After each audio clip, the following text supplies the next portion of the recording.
Hey guys, welcome or welcome back. Tisha here, back with another Real Housewives of Potomac review. Go ahead and do me a favor and hit the like button as we jump right into this mess. So we pick up the episode right where we left off with all the ladies sitting out at the table while Mia and her friend give us the tea about something that happened 3 years ago. We're reminded that they were out drinking, that Karen supposedly butt dialed them, and it was heard by them that Karen said, the ladies think that I'm with Ray. Karen's like, okay, I was drinking. I did drive. I pulled over at some point and I called my driver. So maybe that's what you heard, but I don't really remember it. Mia's like, okay. Karen says, no, Mia says, oh, so you're saying that you got behind the wheel and you drove a little bit, but you pulled over. Okay, that's good that you pulled over and you got somebody else to drive. And Karen's like, that's what I do. And Mia's like, well, not always. I said, well, there were times where Mia was giving me life in this episode and times where she was really pissing me off, because Mia really does stir the pot and talk about everybody else's stuff while she lies about her own. But that's another subject. So, Mia then tells us that Karen called her drunk the next morning, but she left that part out. Ashley says she believes it because she's seen and heard things about Karen. Well, Ashley, we've seen and heard things about Michael as well, but you don't want us to always believe that. So maybe you should just stay out of it because you don't have anything else going on for yourself. Stacy says at this point, they won't stop bringing up stuff to and about Karen. It's just like thing after thing after thing. And Wendy in her confessional is like, with friends like this, who needs enemies? It's just proof that they aren't friends. So Karen's like, y'all can sit there and talk about all that if you want to. I don't recall it happening. And even if it did, that doesn't negate the fact that Jacqueline is a liar. Mia feels like Jacqueline isn't a liar. And if anything, her telling this story proves that Jacqueline isn't a liar and that she should be vindicated because Karen drunk calls sometimes. Karen may drunk call, but the fact that we're having this whole conversation about this is just annoying. Stacy wants to know why Mia held on to this for 3 years. And Joy's like, well, it's because I wasn't here to confirm it. She wanted me to be here. So did y'all get with each other beforehand and talk about this? Because y'all could have video recorded each other and said something. You could have brought this up, called her on the phone, FaceTimed her, anything. I'm just not buying it. I really feel like she got with her and asked her to do this. And because of who Mia is, I'm looking at Mia's friend sideways, because Mia has lied about so many things on this show that in the short amount of time that she's been here, that I just wouldn't want to be friends with somebody like that who I can't trust. Mia then, after she's sitting here and she just throws Karen under the bus, now she wants to switch and act like she's concerned. So she keeps accusing G at various points of his manic episodes when Mia seems to have her own. Because how 1 minute are you sitting here and you're digging in her butt, then the next, after you've embarrassed her and said the things that you said and put her at jeopardy, not just as far as her relationship with Ray, but in other things as well. Now you want to sit here and act like you're concerned about her and Ray. So she wants to know how her and Ray are doing. And Karen's like, we've been having issues even before this accident. But despite our issues, he's never wavered. He's my soldier. He stood by me and he's always had my back.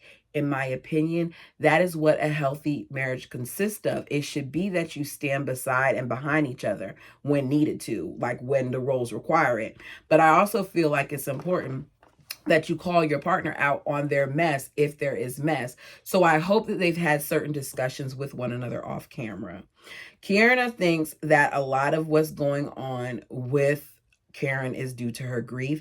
I think it could be as well. But as I said before, Karen then needs to get off the show and work through that. Wendy then announces that it's 1 hour left until her birthday. Mia, Jacqueline, and Ashley are talking. Ashley's like, Mia, you were Jacqueline's MVP. No, she was not. Mia is smiling hard at this point because she's accomplished her goal. She says, y'all heard what she said, right? You heard her when she just admitted that she left the restaurant drunk and she got in a car and she drove. Mia takes pleasure in blowing up things for others. Mia's like, look, I don't like anyone to call anybody close to me a liar. I protect the people that I care about.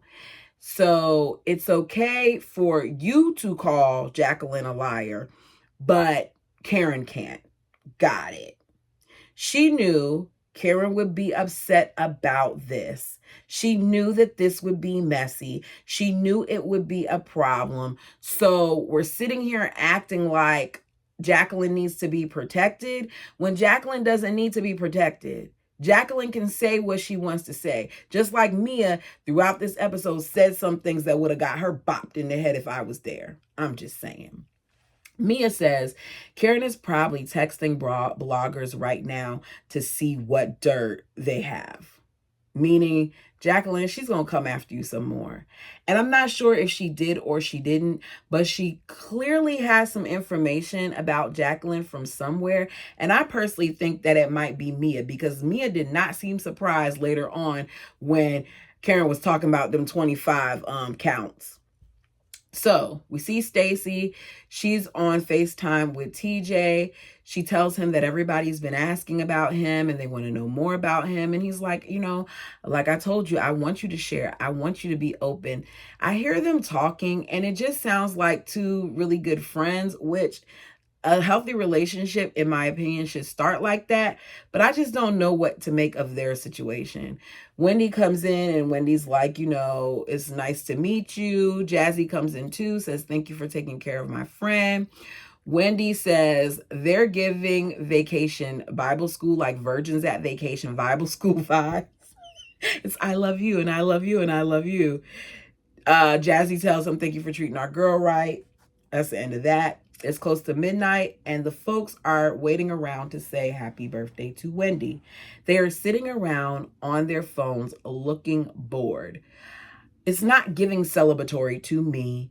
Karen is like me. Karen's like, when I turned 40, this is what I had. Now, I ain't do no big bash for my 40th, but I did get a surprise dinner with some friends and I got a lot of gifts and things of that nature. I did what I wanted to do. But if I was away at a lake, the last thing I'd be doing with my friends is sitting around and texting them. Where's the fun and the music and the shots and the noise? You could play some type of game or something until that point, but just sitting around on your phones, it looks kind of dull.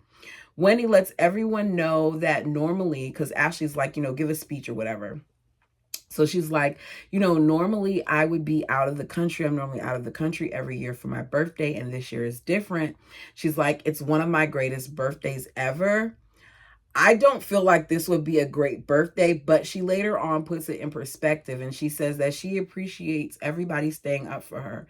That initially she was kind of indifferent about turning 40, but her mother told her that the only people that are hung up on age or worried about things like turning 40 are people that feel like they haven't accomplished the things that they wanted to accomplish for themselves.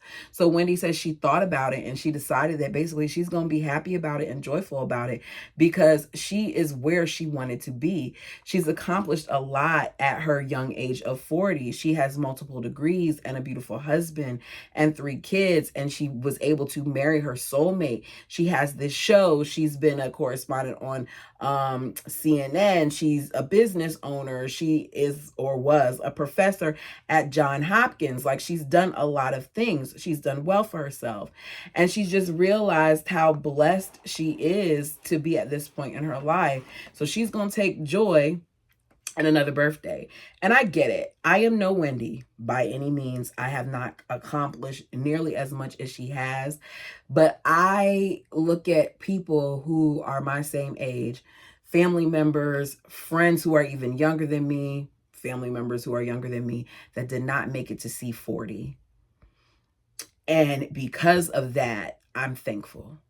because there's always someone out there who has it worse than us. Even when we think it's really, really bad for us, there's someone else that's going through something that is far worse, and they would love to live a day in our shoes. So when Wendy was saying all of that, I was like, okay, Wendy, you're okay with me. I can appreciate the fact that you're appreciating another year of life. So they do a countdown. Everybody screams happy birthday. They dance around a little bit, like doing a conga line, and that's that. So it's the next day. It's a new day, day 2. Mia and Jacqueline are sitting out by the pool, and Mia starts to talk about G. She says that G is mad at her about an old Instagram post, and he's sending angry text messages. She claims that he does this whenever she leaves because he's bothered about things and he doesn't want her to have fun. What else isn't she telling us? Because she keeps using his diagnosis to act like something's wrong with him, where I feel like Mia kind of leads him on. He said to her that he feels used and hurt, and Mia has used him. Mia has hurt him. This show, in my opinion, was the beginning of the end for him. But Mia doesn't feel like she's using him because she's taking care of him. Well, he's already taken care of you for all these years. He left his wife. He started something new with you. You were a part of his business. There's a whole bunch of stuff there that Gordon has done that warrants me, in my opinion, for Mia to take care of him for once. Jacqueline is like, Mia is spoiled.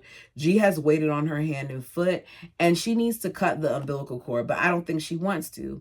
Mia admits that she still does tell him, I love you. And Jacqueline says, like, no, you got to stop that. That's part of the problem. She's like, you can't get upset when you send him mixed signals. If Gordon wasn't broke, do y'all think she would be with him? Because I do. Jacqueline says, Mia needs to stop doing this because Mia, he's not over you. And she wants her to stop leading him on and to focus on the kids, even if that means she has to get a nanny or something like that. She feels like the cord needs to be cut, and I agree. I also feel like Ink is too heavily involved with those kids. I do not feel like she should have presented them as early as she did to them. I feel like Mia and Gordon should have discussed a lot of this and what raising them from here on out would look like before the introduction of significant others, especially because they are still married. This is an adjustment for the kids, but Mia took no time to worry about the kids. Mia just did what Mia wanted to do. Mia claims that she right now hasn't cut him off, and she tells him things like she loves him and stuff like that, because one of the things that the licensed professional said was that he needs support and he needs her around. I'm sure that there is more to it. I do not think that the licensed professional told you to lead this person on. I do believe that the licensed professional probably told you to ease your way out of certain things and to make sure that you create boundaries, because boundaries are very important for someone who is battling any type of illness, or mental, I don't want to call it yeah, because you could say that that's an illness. Anyone who's having mental issues, who's on medication, who y'all get it. My point is, with what he's going through, he needs there to be a constant, but he doesn't need to be led on. Sorry that came out weird. I don't know. My brain ain't working. It's the end of the day and I'm done. So it's graduation time, or cap and gown ceremony, as they call it. We see Giselle and Jamal are in attendance as they watch their girls, Angel and Adore's cap and gown ceremony. At the end of it, they say they are proud of their girls. She says this is bittersweet because at this point she's done. She has no more little ones. She's raised 3 beautiful daughters who are amazing. Jamal takes a moment to honor their grandfather. He says that he played a big role in their lives. I thought it was very sweet, and I can kind of relate to Giselle. I'm not there yet, but it's coming. This is my son's senior year, and every time I do something like pay for a cap and gown or some stoles or see this thing coming out, or I got to get ready to prepare to do my FAFSA and all these things, it just reminds me that we're one step closer to his next step in life. Done with that, we cut to the breakfast in Lake Norman. Wendy is twirling like she's Kenya Moore as she walks in. Wendy says her phone has been buzzing since midnight with calls and she feels great. She feels so loved. Ashley asks Wendy if there's anything on her bucket list that she wants to do for her 40th, and she says she wants to go skydiving. So Ashley lets us know that she and Michael went skydiving on their second date, and that it's not the way people feel like it is. You're not just free falling. It kind of feels like you're being suspended in air for a little bit. It feels great.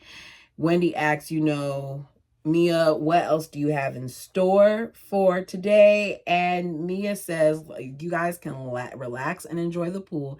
And then around 1:30, I'm going to take you guys to one of the very first doctors that I had in the office.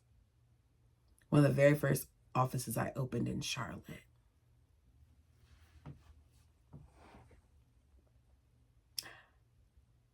I'm not coming out of town to go on a tour of a doctor's office. Doesn't seem fun to me, nor does it seem like birthday festivities. We don't care about Dr. Mac Daddy, as he's called, who she used to work for. Wendy's phone rings. She gets a call from her new best friend, Giselle. She calls her to tell her happy birthday. She sings, does a little dance. Both of them, in my opinion, are making sure that they keep their checks. So they talk about, when she gets off the phone, Karen's like, you guys have really come a long way.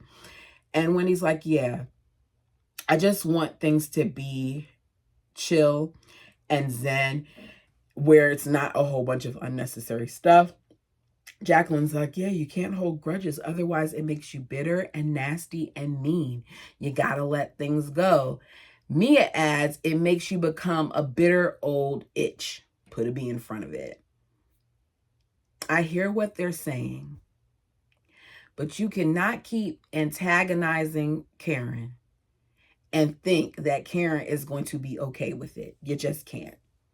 Stacy's like, are you talking about Karen? She was talking about Karen, and so was Mia, but they're not going to say that. I don't like people who throw rocks and hide their hands. I don't. So later on, when she's so appalled and upset because Karen comes after her and Karen comes after PP, understand that this is why that happened, because of this whole conversation here. So Karen lets us know she's not having fun. Karen then says, at this point, Karen needs a break. Jazzy's kind of in agreement.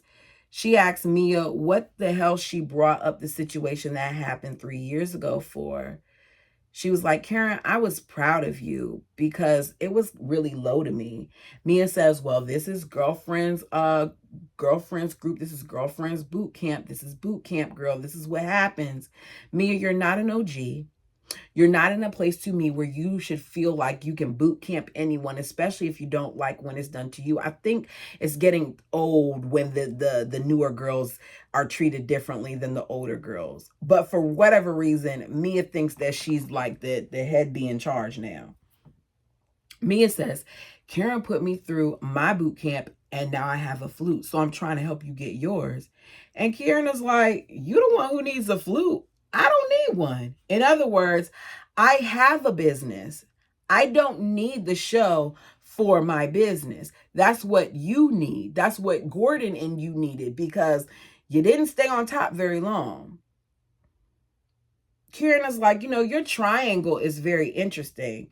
Mia then says, do you want to talk about your drug dealer boyfriend since you're talking about my triangle?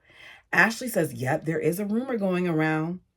I think that the boyfriend that they're talking about is someone that she was with when she was much younger. The guy that she said that she was previously engaged to, I think that he has passed away. So this conversation is really in poor taste, but Kierna doesn't stay on it too much. Instead, she corrects her and she says, well, the man that I am dating now is a licensed clinical social worker. In other words, he's an LCSW, baby. He has a whole business where he's counseling people and he has people working under him. So I don't need you to tell me anything about my boyfriend. I don't like that they're bringing up other people that have nothing to do with the situation and then getting upset when it's being done to them. Mia's like, I was an entrepreneur. I am an entrepreneur. I was a stripper turned entrepreneur, turned self-made millionaire. I thought Mia said that she was in a strip club serving food and drinks. Now she's a stripper. The chef's face when she said it was hilarious. He was like, "Oh, wait a second." He couldn't hide that he was enjoying this conversation. The ladies were entertaining him. Mia's like, you had to go to the streets. I didn't have to go to the streets. Stacey is shocked by all of this. Did she not watch the show?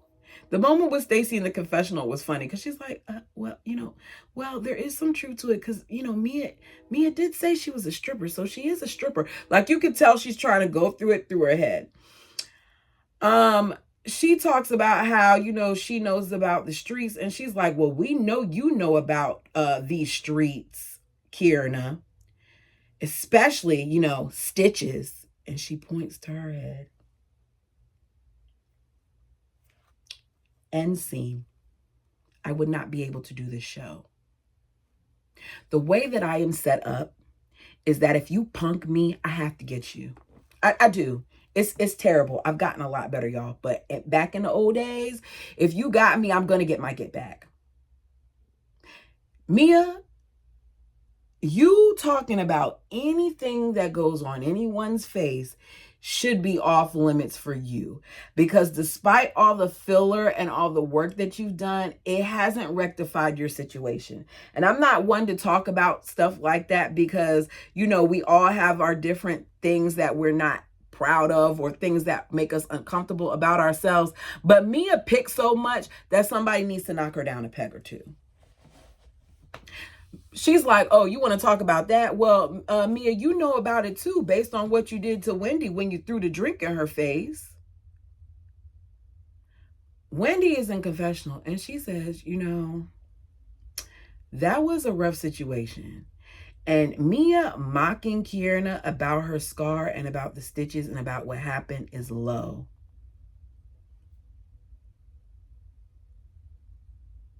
The other ladies agree. Jacqueline is like, we don't harp on other people's past. Wendy says, say that to your friend. Your friend is the one who did it.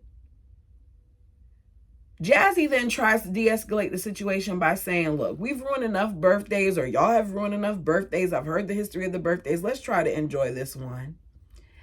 Ashley then turns to Kierna and asks her if she really has a scar. Ashley, this girl barely speaks to you. It is not your place to ask her anything about a situation that occurred as a result of your friend being there to do something to Candace. Your friend was there to fight. She showed up in clothing and her hair pulled back and then threw a glass that Kierna was in the middle of the situation trying to stop her from being all up in Candace's face, and she got hit with the glass. And you're going to ask her about that.